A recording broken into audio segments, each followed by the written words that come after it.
குற்றாலம் மீனருவியில் சுற்றுலா பயணிகள் குளித்துக் கொண்டிருந்த போது திடீரென வெள்ளப்பெருக்கு ஏற்பட்டது. வெள்ளத்தையும் பொருட்படுத்தாது அனைவரும் குளித்துக் கொண்டிருந்த நிலையில் போலீசார் அபாய ஒலி எழுப்பி அவர்களை வெளியேற்றினர்.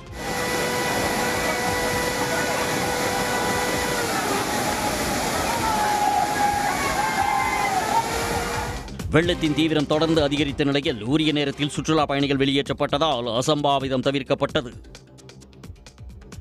அரியலூர் மாவட்டம் செந்துறை பேருந்து நிலையத்திலிருந்து ஊராட்சி அலுவலகம் வரை தேமுதிக பொதுச் செயலாளர் பிரேமலதா விஜயகாந்த் ரோடு ஷோ நடத்தினார். கடை ஒன்றினுள் சென்ற அவர் அங்கிருந்த பிஸ்கெட் பாக்கெட்டுகள், பழங்களை வாங்கி பொதுமக்களுக்கு விநியோகித்தார்.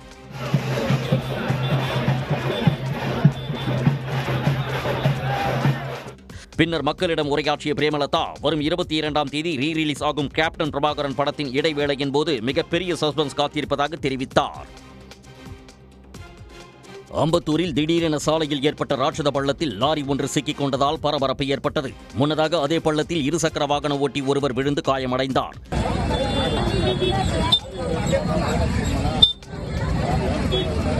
இருசக்கர வாகனம் மீட்கப்பட்ட நிலையில் சிறிது சிறிதாக பள்ளத்திற்குள் சென்று கொண்டிருந்த லாரி கிரேன் உதவியுடன் மீட்கப்பட்டது. ஈரோடு மாவட்டம் அந்தியூர் புதுப்பாளையத்தில் குருநாதசாமி கோயில் ஆடித்தேர் திருவிழாவின் நிறைவு நாளில் வண்ண விளக்குகள், விதவிதமான ராட்டினங்கள் என அந்த பகுதி முழுவதுமே வண்ணமயமாக காட்சியளித்தது.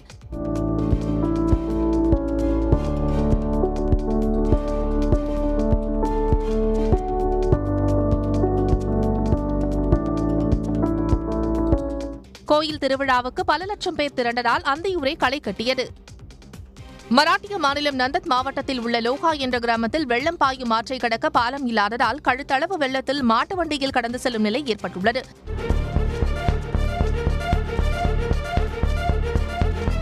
தரைப்பாலம் அமைக்க பலமுறை கோரிக்கை விடுத்தும் நடவடிக்கை இல்லாத நிலையில் விளைபொருட்களை நகரத்திற்கு எடுத்துச் செல்ல மாட்டு வண்டியில் பயணிக்கின்றனர்.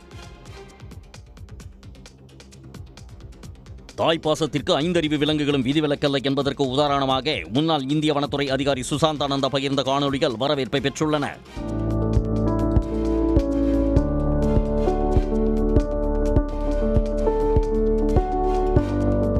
இதேபோல குட்டை ஒன்றில் படுத்து சூட்டை தணிக்கும் தனது குட்டிகளுக்கு பாதுகாப்பாக கண்களை உருட்டிக் கொண்டு நிற்கும் தாய்ப்புலியின் காட்சியும் கவனத்தை ஈர்த்துள்ளது.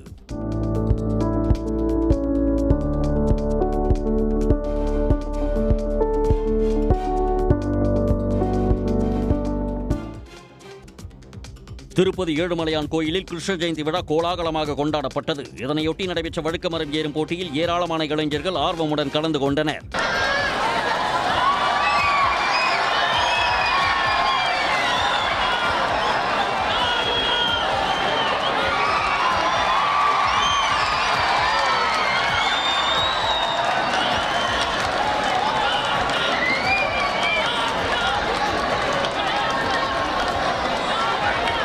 வழுக்கும் கம்பத்தில் ஏறிய இளைஞர்கள் மீது தண்ணீரை பீச்சியடித்தும் பலரின் உதவியுடன் லாவகமாக உயரே சென்ற ஒருவர் இலக்கை எட்டி வெற்றி பெற்றார். மாமல்லபுரம் அடுத்த திருவிடந்தையில் 4 நாட்கள் நடைபெற்ற காற்றாடி திருவிழா நிறைவடைந்தது. கடைசி நாளில் காற்றின் வேகம் குறைவாக இருந்ததாலும் மிதமான உயரத்தில் பறந்த காற்றாடிகளை கண்டு பார்வையாளர்கள் உற்சாகமடைந்தனர். ரொம்ப என்ஜாய் பண்றாங்க. காட்டன் கைட்ஸ், காக், டாம் அண்ட் ஜெர்ரிஸ், நிறைய டிஃப்ரெண்டா இருக்கு. 8 நாடுகளைச் சேர்ந்த காற்றாடி வல்லுநர்களை ஊக்குவிக்கும் விதமாக தமிழ்நாடு சுற்றுலாத்துறை சார்பில் நினைவு பரிசு வழங்கப்பட்டது. தென் திருப்பதி என அழைக்கப்படும் கோவை மாவட்டம் மேட்டுப்பாளையத்தில் உள்ள ஸ்ரீவாரி மலையப்பசாமி கோயிலில் கிருஷ்ண ஜெயந்தி நிறைவு விழா களை கட்டியது. உரியடி போட்டியில் இளைஞர்கள் போட்டி போட்டுக் கொண்டு கலந்து கொண்டனர்.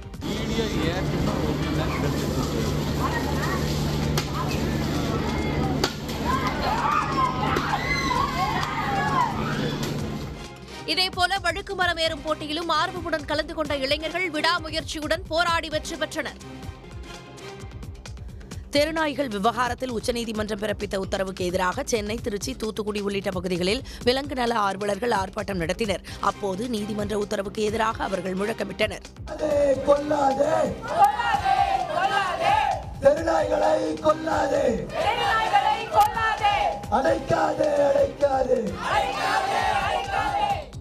டெல்லியில் தெருநாய்களை காப்பகத்தில் அடைத்து வைத்து பாதுகாக்க வேண்டுமென நீதிமன்றம் உத்தரவிட்டது. தமிழ்நாட்டிலும் இதை பின்பற்ற வேண்டும் என்ற கோரிக்கைக்கு நாய் ஆர்வலர்கள் எதிர்ப்பு தெரிவித்துள்ளனர். உடனுக்குடன் செய்திகளை தெரிந்து கொள்ள சன் நியூஸ் பெல் ஐகானை கிளிக் பண்ணுங்க.